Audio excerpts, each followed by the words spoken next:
I stared at the conference room window, the blinds tilted just enough to give me a perfect view of my own betrayal. There he was, Thomas Wexler, my wife's father, the towering CEO of Wexler Solutions, gesturing animatedly to our biggest prospect ever, flipping through my slides, my diagrams, my architecture. The same presentation I'd built over a sleepless, caffeine-fueled week while his daughter, my wife, Camille, vanished for spa retreats and came home with excuses and eyes too heavy to be just tired.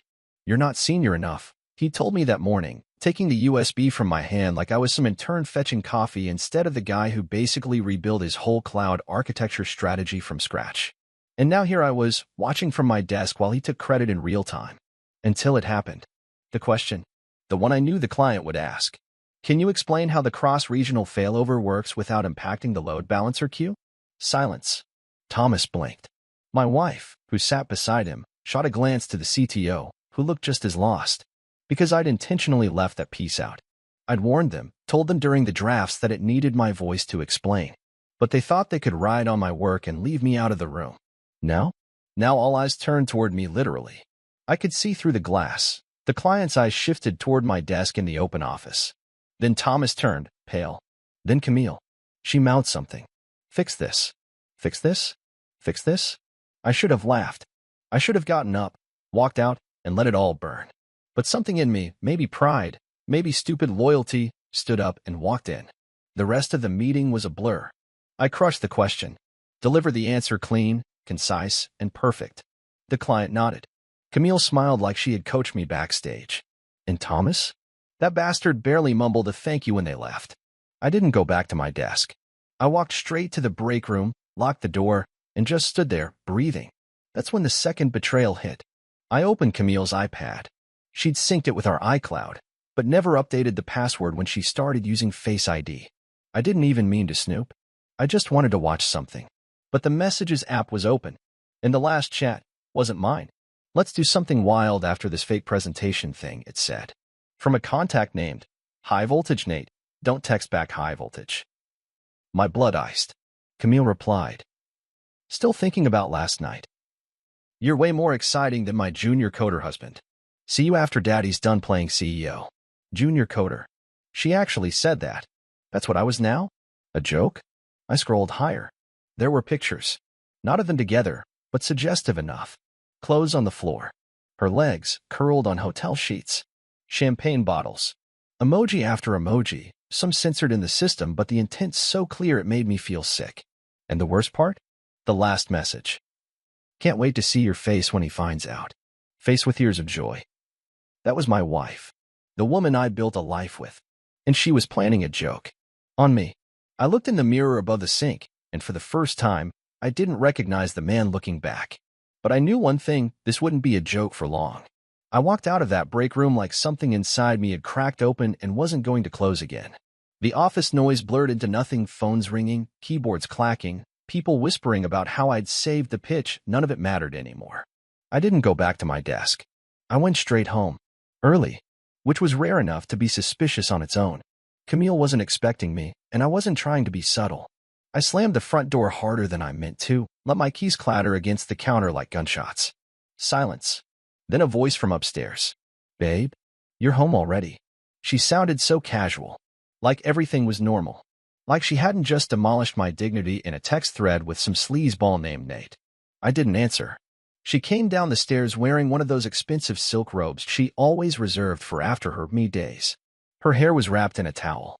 Her face, blank, like she was trying to figure out whether to smile or prepare for a fight. "I thought you had work," she said, still playing the part. "Did something happen?" I held up the iPad. Didn't say a word. Just tapped the screen once and let her see the messages. Her expression didn't change right away. She didn't gasp, didn't cry, didn't even pretend to act shocked. "Oh," she said. "Just oh." Then she laughed. Actually laughed. Tossed her towel on the banister and folded her arms like this was all some minor inconvenience. "So what?" she said. "You're seriously going to throw a tantrum over a few texts?" "A few texts. A few texts." I repeated, stunned. "You called me a junior coder. You planned a night with someone else. You joked about how I'd react. Because you do overreact," she snapped. "You're like this sad little puppy who thinks if he works hard enough, people will finally respect him. You think saving that meeting today made you a hero? Please. My dad still thinks you're a joke. That did it. I felt something in me twist. Not rage. Not even heartbreak. Something colder. Something final. You cheated on me, I said. With Nate. She rolled her eyes. Oh my God. We didn't even do anything. Not that it's your business anyway. I moved closer. Not threatening. Just firm. Controlled. Tell me the truth. She tilted her head. You really want to hear it? Yeah, I do. She shrugged. Fine. You know what? Yeah, we did. Multiple times. While you were building your precious little presentation. While you were proving yourself to my father. While you were downstairs, asleep on the couch because I told you I had migraines. Happy now? I stood there, jaw clenched. My hands trembling so subtly she couldn't even see it. But inside, a storm was brewing. Not of rage, but of strategy. She walked past me, brushing my shoulder with hers like I was some stranger in a crowded hallway. Grow up, she muttered. You'll get over it. Or don't. Just don't make this harder than it has to be. I turned and watched her walk toward the kitchen. Calm. Confident. Like she'd won something. Like all of this. Our marriage. Our home. Everything was just a disposable phase. That's when I knew. I wasn't going to scream. I wasn't going to cry. I was going to end this in a way she'd never see coming. Quiet. Precise. And permanent. I didn't sleep that night. I lay on the couch with a blanket that smelled like detergent and betrayal, my eyes locked on the ceiling as the hum of the refrigerator filled the silence. Camille was upstairs. Maybe texting him. Maybe dreaming about him. Maybe too proud of herself to care that her husband had just discovered everything. I stared into the dark and played the entire marriage in reverse. Our wedding. Her fake tears. The whispered promises. Her hand squeezing mine when I told her I finally got hired at Wexler Solutions. That job was supposed to be our next chapter. She said it was fate, me working for her father, proving them all wrong. Turns out, it was just convenience. I was a pawn. A disposable one. By the time the sun cracked through the curtains, I'd already decided what to do. I got dressed quietly and left before she woke up. I didn't leave a note. Didn't slam the door. I needed her to think everything was fine, or at least uncertain, for just one more day. At the office, Thomas was beaming. His usual smugness dialed up after the client sent over a contract worth 7 figures. Great work yesterday, he said, like he'd done anything more than steal my slides and sit there sweating. I nodded, smiled, and then dropped the first stone. I'll be requesting full author credit on the project in the follow-up report to the client, I said flatly. They specifically asked for my input. I think it's only fair they know who built the architecture. He blinked, paused. That's not how we typically do things, he said. I know, I replied. But your typical way doesn't include stealing intellectual property. So maybe we try something new. He didn't have an answer. Just stared, then mumbled something about revisiting the topic later. Too late. I walked straight to HR and filed a detailed report. Dates, files, screenshots, timestamps, names. I didn't stop there. I'd already sent a discreet message to the client explaining that I was the technical lead and had been excluded from the room against protocol. Their response? That explains a lot. We had questions only you answered. By noon, Camille messaged me. Camille, why is Dad freaking out about you? What did you do? I ignored it. By evening, she was calling. I let it ring. Let her wonder. Then I went home. She was waiting at the kitchen table, her phone clenched in her hand, face twisted into that blend of panic and fury she usually reserved for missing packages or split ends. What the hell are you doing? She barked. I told the truth, I said. To your dad. To the client. About everything. Her eyes narrowed. You're trying to ruin him? No, I said, pulling up a chair across from her.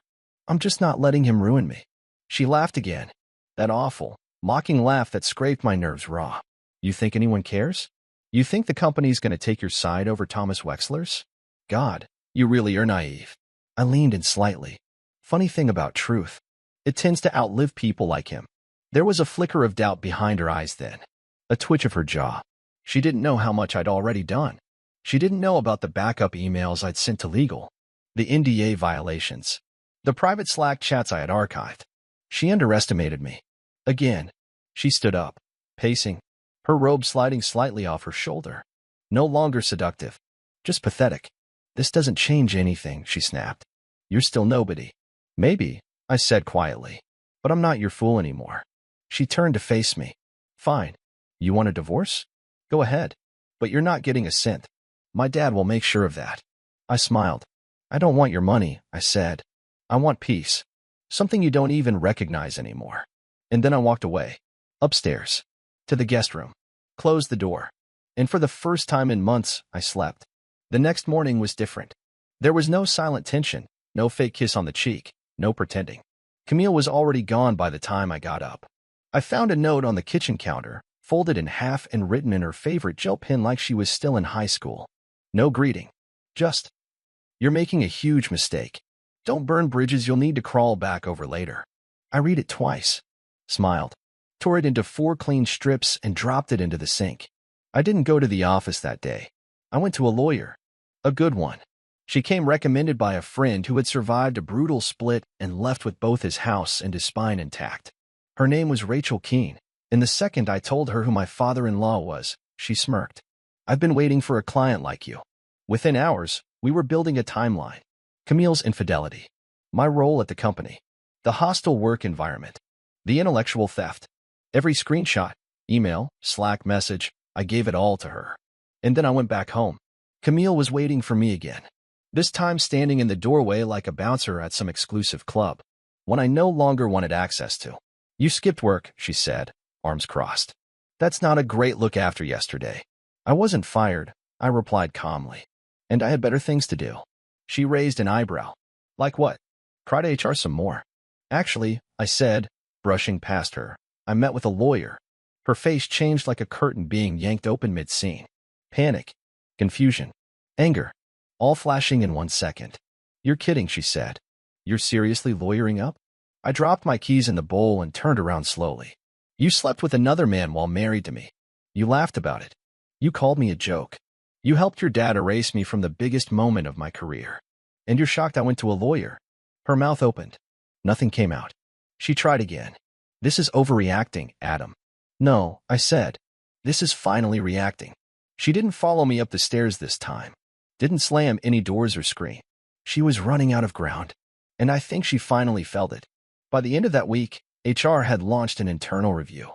The client requested a renegotiation, with me as the primary tech liaison. Thomas was taking a leave of absence, and I was moved to another department under a different exec.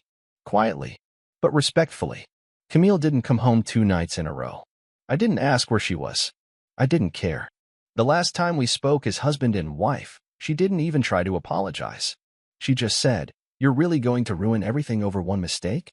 I looked her straight in the eye and said, "No, you did that. I'm just refusing to clean up after it." She left. And this time, I didn't wait up. The divorce papers were ready within 2 weeks. Rachel moved fast, laser-focused, precise, and without mercy. Just the way I needed her to be. Camille got served on a Thursday morning at her new downtown loft. I hadn't asked where she moved, but I knew it was Nate's place. A coworker casually mentioned they saw her car there at 2 a.m. a few days after she stormed out. She didn't text me after getting the papers. Not right away. But Nate did. It was a single message on LinkedIn of all places. "You could have taken the L quietly. Now you look petty." I stared at it for a full minute before replying. "Enjoy the leftovers." He blocked me. The next few weeks passed like scenes in a movie I didn't audition for. Meetings. Legal filings. My name being brought up in conversations I was never invited to before. The client that Thomas and Camille tried to steal? They wanted me flown out for a consultation. They'd been burned before by exec-level egos, and apparently I was refreshingly grounded. Funny what happens when you stop letting people walk all over you. Camille, meanwhile, went on a social media spree posting filtered selfies with captions like "healing energy only" and "new beginnings dizzy dot." Friends I hadn't heard from in years messaged to ask what happened. Some sent the posts. One even asked, "Is she okay?" "She's acting off." I didn't respond. Let her spin whatever version of the truth made her feel less like the villain. But inside, I knew something was shifting. Something she wasn't ready for. The day we met for the official division of assets, she showed up late. Of course, wearing sunglasses indoors, her hair perfectly done, like she was auditioning for sympathy. She didn't look at me until Rachel placed the documents between us. Camille scanned the pages, her fingers tapping against the table. "You're really taking the condo?" she asked. "I paid for it," I said flatly. "And I'm the only one who didn't treat it like a hotel." She looked up. Her mask cracked for just a moment. And the car. You can keep it, I replied. Consider it a parting gift. You'll need it when Nate realizes he didn't fall in love with a woman. He fell in love with revenge. Camille didn't speak again. She just signed. And when she left the building, she didn't look back. Rachel closed the folder and leaned toward me. You just got your life back. I nodded. But deep down, I knew something she didn't. I wasn't just getting it back. I was rebuilding it. From scratch. And this time, no one was going to sit in my seat while I watched from behind glass. 3 months passed. People say time heals. It doesn't. It reveals. It shows you what you missed while you were blinded by love, obligation, or fear of starting over. It unmasks everything and everyone. Most of all, yourself. I moved into a smaller apartment, closer to the edge of town. Nothing fancy. Just quiet. Peaceful. Mine. No phantom perfume in the pillows. No arguments echoing in the hall. No passive-aggressive sticky notes about who forgot to buy oat milk. Every morning, I'd wake up, make black coffee, sit on the balcony, and stare at nothing in particular. I wasn't rushing anymore. I wasn't grinding to prove something to a woman who never respected me or a boss who only saw me as a disposable asset. And maybe that's what hurt the most, how long I stayed. Not the cheating. Not the lies. Not even Nate and his smug, flirty texts. But me. How much of myself I'd handed over, hoping to earn basic respect in return. Hoping she'd change. Hoping I'd matter more than her ego. But she didn't change. She got worse. Word reached me through a mutual friend. Camille and Nate weren't doing great. Apparently, once the thrill of sneaking around faded, they realized they had nothing in common. She wanted candlelit dinners and boardroom drama. He wanted power plays and someone to admire him, not compete with him. I didn't care. Okay, maybe I enjoyed hearing it, but I didn't need it. What I needed was to understand myself again. Who I was before Camille. Before Wexler Solutions. Before the constant pressure to be enough for people who never even tried to see me clearly. That clarity came faster than I expected. One afternoon, I was invited to speak at a small tech symposium, nothing huge, just a regional event with other developers and engineers. I almost declined, but something told me to go. I walked into the room, not in a suit, not trying to impress, just jeans, a clean shirt, and confidence. I spoke about failure, about betrayal in business, about how sometimes the most important innovation isn't in code, it's in finally deleting the corrupted file pretending to be your foundation. People clapped. People listened. And afterward, a woman approached me. Not Camille. Not someone like her. She wore no makeup. Carried a laptop covered in stickers. Had calluses on her fingertips and asked questions no one else had thought of. We talked for 2 hours. Then we got coffee. No expectations. No wait. Just connection. I didn't know where it would go. But for the first time in a long time, I wasn't afraid to find out. I was just free. A week after the symposium, I received an email. Subject line. Lunch. It was from her, Harper, the woman with sticker-covered tech and eyes that didn't wander over your shoulder while you spoke. She said she'd been thinking about our conversation, about the way I described rebuilding after betrayal like refactoring bad code. She wrote, I think we both know how to break things down. Maybe now's the time we learn how to build them up. I smiled at the screen longer than I should have. We met again. Then again. She wasn't dramatic. She didn't play games. She didn't need me to be anything other than present. There was no checklist. No resume of romantic history. Just laughter. Curiosity. Honesty. I wasn't used to it, and I think she saw that. I'm not her, she said once, out of nowhere. I know, I answered. And I did. Deeply. Fully. But something strange started happening. Camille began texting me again. The first one was a photo, my old hoodie, folded on a chair in what I recognized as her new apartment. Left this here. Want it back. I didn't respond. 2 days later.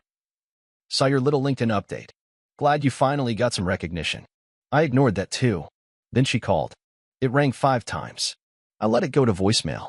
30 minutes later, a voice message. Her tone was calm, friendly, almost nostalgic. Hey, Adam. Just saw something that reminded me of you. Hope you're doing okay. You always were really good at bouncing back. I guess I just never said that. Anyway, I was thinking, maybe we could talk sometime. Not about us. Just life. I listened to it 3 times. She wasn't sorry. She wasn't asking forgiveness. She was circling back. The way narcissists do when they sense they've lost control of the narrative. I didn't reply. Not out of pettiness. Out of self-respect. Because I didn't need closure from the person who broke me. I'd already found it in the silence, the stillness, the slow rebuilding of a life that finally felt like it belonged to me. One night, I told Harper everything. Not just the affair, but the embarrassment, the small humiliations, the way Camille used to dismiss my ideas with fake laughs, and that's cute. Babe. The night she came home late and made me feel insane for asking where she'd been. The birthdays she forgot. The anniversary she downgraded to take out in silence. Harper didn't interrupt. She just reached across the table, took my hand, and said, "You're not crazy. You just finally woke up." And in that moment, I realized something that shook me to my core. I wasn't healing from her. I was healing from me, from the version of myself that accepted all of it, that tried to love someone through their own cruelty, that stayed silent while I was slowly erased. And that version? He was gone now. Forever.